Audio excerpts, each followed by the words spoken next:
मौजूदा वक्त में बीजेपी बाकी पार्टियों में हावी है। देखा जाए तो बीते कुछ चुनाव में आम आदमी पार्टी और कांग्रेस ने हल्की फुल्की टक्कर दी है, लेकिन ये टक्कर राज्य स्तरीय चुनाव तक ही सीमित रही है।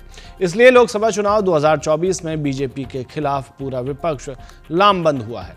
रणनीति बनी है कि बीजेपी को इस बार सब मिलकर हराएंगे। इसके लिए इंडिया नाम का गठबंधन भी बना, जिसके बारे में हम आपको पूर्व में बता चुके हैं।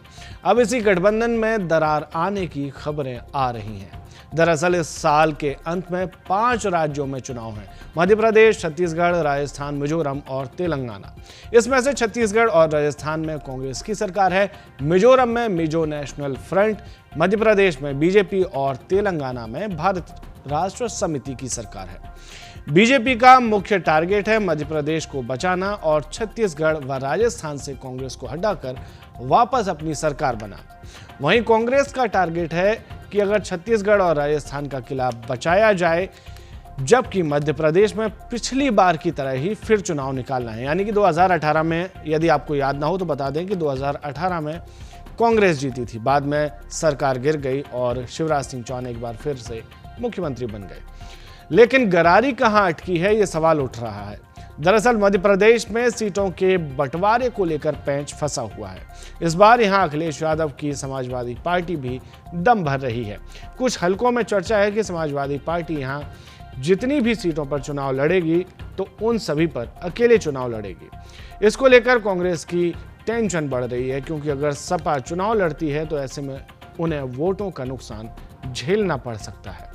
और ये बात केवल नुकसान तक सीमित नहीं है, बल्कि 2024 का भविष्य भी इसी से तय होना है।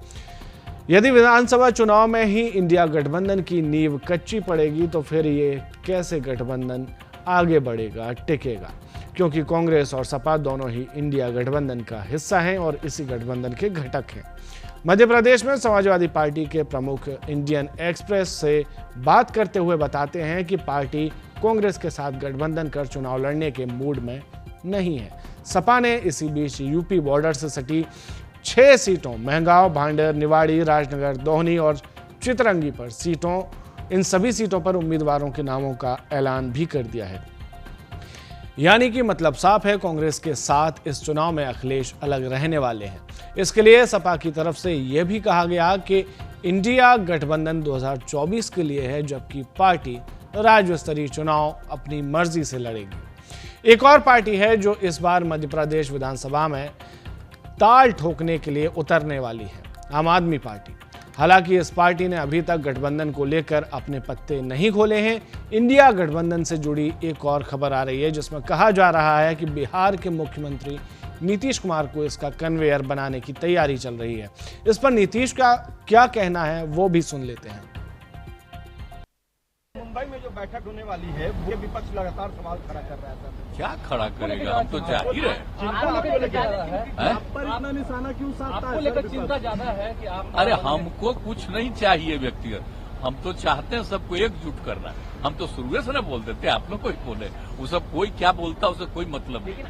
आप जा ही रहे हैं। उस दिन और भी इसको कई जगह का फाइनलाइज कुछ और पार्टियां भी ज्वाइन कर रही हैं, तो सब मिल करके कौन कौन कहाँ लड़ेगा, ये सब बात भी हम चाह रहे हैं कि जल्दी तय कर। आप लोग आपको टारगेट करता है भाजपा का लोग, क्या क्यों टारगेट? लेकिन लोग बोल रहे हैं कि आपसे बिहार संभल नहीं रहा है। सब तो कोई मतलब है जी, उस पर कोई ध्यान देने की जरूरत नहीं है। वो सब जानता है ना कि वो इधर उधर था, इतने लोगों को एकजुट कर रहे हैं तो उनको नुकसान होने वाला है। इसलिए हम पर बोलता होगा, हम तो ध्यान भी नहीं देते, उसका कोई हम स्टेटमेंट नहीं देखने जाते।